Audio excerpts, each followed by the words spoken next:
X-gate უთხროს მიმართულებას, qubit-ი არის ან 0, ან 1, ან მათ შორის სუპერპოზიცია. 16 წლის ანანო კენჭაძე მეგობრებთან ერთად სასწავლო ექსპერიმენტში მონაწილეობს. ჯერ კვანტური ფიზიკის შესახებ კითხვებს პასუხობს, საბაზისო ცოდნის დონეს ამოწმებს და მხოლოდ ამის შემდეგ ერთვება თამაშში. აქ მთავარი გმირი ახალგაზრდა მეცნიერია, რომელმაც მეხსიერება დაკარგა და ისეთ ადგილას აღმოჩნდა, სადაც არ იცის რა ხდება. იმისათვის, რომ ამ ადგილს თავი დააღწიოს, საჭიროა კვანტური მექანიკა შეისწავლოს, შეასრულოს მითითებული დავალებები და გახსნას ახალი კარი. აჰა. იეი! გადავედი.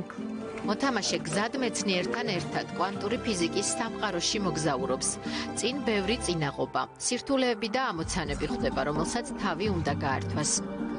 მე 11 კლასში ვარ და ვაღიარებ, რომ აქამდე არასდროს არ მყარებია ფიზიკა. თუმცა რაც ჩავერთე ამ ექსპერიმენტში, ეს თამაში იმდენად სახალისოა და იმდენად საინტერესოა, რომ გითხრევს და გინდა თუ არა შემოგესწავლება მაინც საკმაოდ საინტერესო საკითხები, რომლებიც აქამდე დიდად მართლა არ მაინტერესებდა. თან განსაკუთრებით იმიტომ არის საინტერესო, რომ ჩემი ასაკის ბავშვების შექმნილია და ჩემი აზრით ძალიან დასაფასებელია ესეთი თამაშები და ესეთი პროექტები.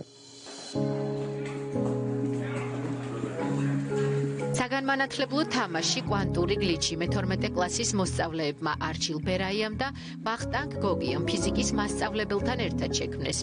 კომპიუტერული თამაში მიზნად ისახავს კვანტური მექანიკის შესწავლას როგორც სკოლის მოსწავლეებისთვის, ასევე ზრდასრულებისთვის.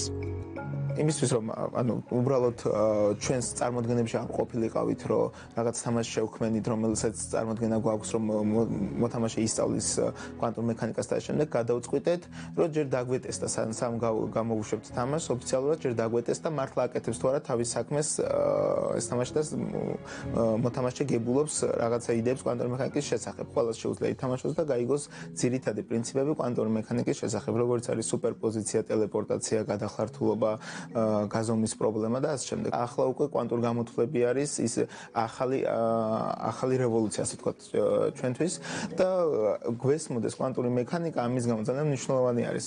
და ჩვენი მიზანი იყო, რომ ნებისმიერი ადამიანი, რომელიც დაინტერესდებოდა, რაღაცა ინტუიციური წარმოდგენა შექმნოდა ამ ყველაფერზე. არ ვფიქრობდით, რომ ეს ყველაფერი ექსპერტს გაახდით ადამიანს კვანტურ მექანიკაში, მაგრამ რაღაც საბაზისო ცოდნას და ინტუიციას განუვითარებს. აქ NPC, რომელთანაც უნდა მოვიდეს, გაესაუბროს და მან დავალება მისცეს, არის გალილეო გალილეი. მინიშნება, რომ გალილეო გალილეი არის, აი აქ მათემატიკური ქანქარა დგას ამისათვის.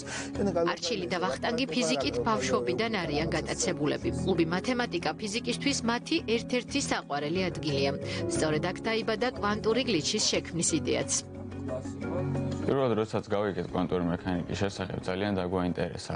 თუმცა ვცდილობდით შეგვექმნა რომელიმე რესურსი, რომელთაც ბავშვები, რომლებსაც უყვართ თამაშები, შეძლებდნენ მარტივად ესწავლათ ასეთი რთული საკითხი. როგორ აჯობებს თქვენი აზრით, რომ ზუსტად დაემთხვეს რაოდენობა ალბათობა რაც იყო? თუ 7-13 დაჭდეს ყოველ ჯერზე. თავიდან თითქოს მანამდე აქ სამწერ და უცებ რომ შევუდექით ამ კვანტური მექანიკის სწავლას და შემდეგ მისი თამაში გადატანას ჩვენთვის ყველაზე გასართობი საკითხი იყო ამ თამაშის ლამაზად წარმოჩენა და საინტერესოდ. მაგალითად, როგორი ნახატები შეგვექმნა, რომ აი ბექსტორის მორგებოდა, ასევე როგორი ისტორია უნდა ქონოდა ამ მოთამაშეს, რათა აი ლამაზად ჩამზარიყო, იმისათვის რომ ბოლო სიზუსტით წარმოგვეჩინა ეს კვანტური მექანიკის საკითხები ჩვენ თამაში, ჩვენ მოგვიწია ყველაფრის ლოგიკა ჩვენით მოფიქრება და ჩვენით დაწერა. 7 წელი უნდა იყოს 1 და 13 წელი. თამაშის ძირითადი ნაწილი უკვე დასრულებული აქვს. ახლა ბოლო დეტალებს ქმნიან და ამ ეტაპზე მხოლოდ გრაფიკულად გამართვა სჭირდებათ. მალე თამაში მზად იქნება და დაინტერესებულ მოსწავლეებს კვანტური მექანიკის შესწავლაში დაეხმარება.